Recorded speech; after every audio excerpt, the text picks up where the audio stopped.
명상으로 읽는 성경, 성경 명상 여행, 머릿말. 명상은 종교가 아닙니다. 놀이입니다. 그러나 그 놀이는 종교가 지향하는 궁극적인 것을 얻게 해줍니다. 명상은 진리가 종교화하기 이전의 세계로 우리를 인도하여 그 속에서 논일게 하기 때문입니다. 이 말이 무슨 뜻인가 하고 좀 의아하다면 조금만 더 읽어 내려가 보십시오. 그러면 당신도 이 말을 수긍하게 될 것입니다. 나는 바다를 좋아합니다. 사람이 없는 깊은 곳으로 헤엄쳐 들어가 가만히 바다에 몸을 맡기고 누워있길 좋아합니다. 거기서는 아무것도 들리지 않고 보이는 것이라고는 푸른 하늘 뿐입니다. 그곳에 그렇게 누워있으면 그렇게 행복할 수가 없습니다. 바다는 내 몸을 부력으로 떠받치고 너울로 부드럽게 어루만집니다. 내가 하는 일이라곤 그저 온몸을 바다에 내맡기고 그렇게 누워있는 것뿐입니다. 그러면 내 마음엔 기쁨이 가득 차고 분에 넘치는 행복감에 가슴이 설렙니다. 그리고 하느님께 감사를 드리게 됩니다. 이것이 제가 말하는 명상입니다. 거기 종교라는 형식은 없습니다. 그러나 명상의 끝은 그렇게 하느님에 대한 감사와 찬미로 이어집니다. 명상이 종교가 아니고 놀이라는 제 말이 틀리지 않지요. 또 나는 명상하러 집 근처 숲을 즐겨 찾아갑니다. 숲속에는 여러 군데 벤치가 있습니다. 나는 아침 나절에는 바람에 나뭇잎이 부딪히는 소리가 멋지고 새들의 소리가 즐거운 숲속의 벤치에 앉기를 좋아하고 저녁에는 지는 석양에 호수가 환히 내려다 보이는 벤치에 앉기를 좋아합니다.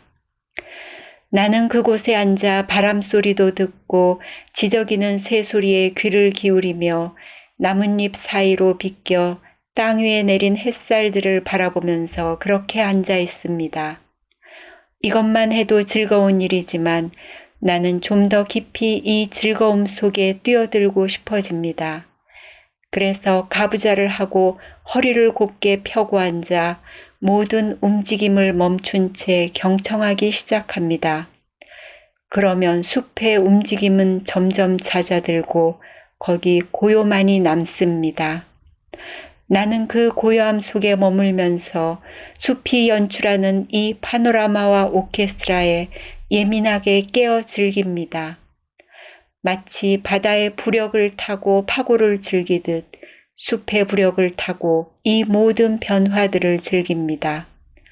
그렇게 경청하고 앉아 있으면 저는 매우 행복해집니다. 기쁨에 가슴이 벅차오르며 이렇게 멋진 세상을 주신 하느님을 찬미하게 됩니다. 나는 삶 속에서도 이처럼 명상하고 싶어졌습니다. 그래서 나는 성경 속으로 명상 여행을 떠났습니다.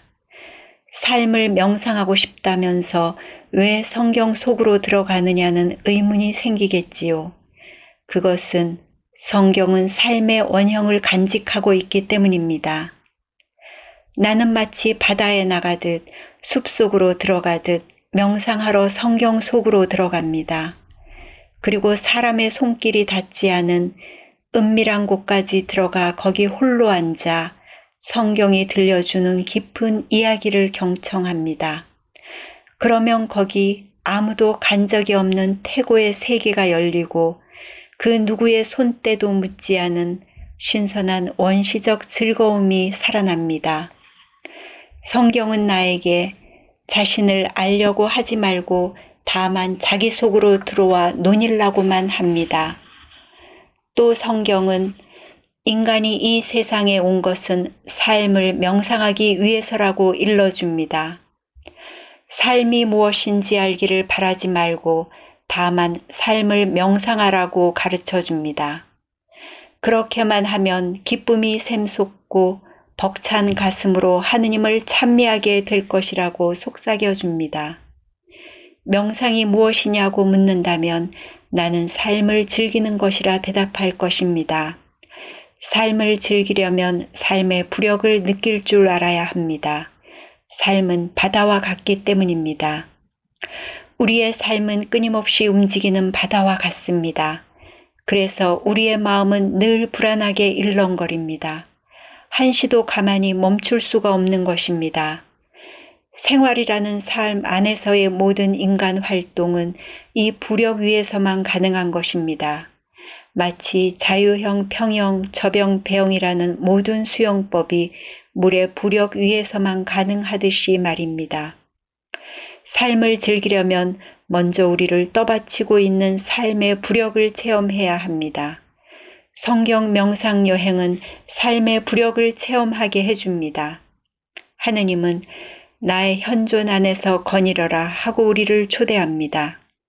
마치 아브라함을 그렇게 초대했듯이 말입니다. 걷는 것이 아닌 거닐다라는 말에는 매우 명상적인 의미가 담겨 있습니다. 우리가 거닐게 될 때 바로 부력을 경험하게 되기 때문입니다. 우리 집에는 자주 손님들이 찾아옵니다. 제 책의 독자도 찾아오고 명상 친구도 찾아오고 가끔 잡지사 기자들도 찾아옵니다. 그러면 언제나 저는 제가 늘 명상하는 뻐꾸기 숲으로 데려갑니다. 그런데 함께 걷다 보면 하나같이 걸음들이 빠릅니다. 뭐가 급한지 길을 재촉합니다. 그래서 나는 늘 함께 걷는 친구의 어깨를 잡아당기면서 말해야 합니다. 천천히 걸어도 괜찮다고 말입니다. 그들은 내가 어깨를 잡아채기 전에는 자신의 발걸음이 그렇게 빠른지조차 의식하지 못합니다. 그러나 나와 함께 걷다 보면 자연히 조급한 마음은 사라지고 편안함을 느끼게 됩니다. 우리가 걸어서 뻐꾸기 숲속 나의 명상 벤치에 도착할 때 즈음이면 그와 나의 걸음은 거닐고 있게 됩니다. 그때서야 이야기를 시작합니다. 우리가 예수님을 찾아갈 때도 마찬가지 일이 벌어질 것입니다. 그분도 역시 나와 함께 거닐자고 하시겠기 때문입니다. 주님과 함께 거닐다 보면 우리의 걸음걸이가 주님의 발걸음에 맞춰질 것입니다. 그러면 우리는 자연스럽게 거닐게 될 것입니다. 예수님은 거닐 줄 아시는 분이기 때문입니다. 거닌다는 말은 어디를 가야 한다는 목적이 없습니다. 발길이 가는 대로 가는 것입니다. 따라서 걸어야 한다는 강박감에서 해방됩니다. 거기 걷는 자가 사라지고 오로지 걸음만이 있게 될 때 거닐게 되는 것입니다. 그때 우리는 삶의 부력을 체험하게 됩니다.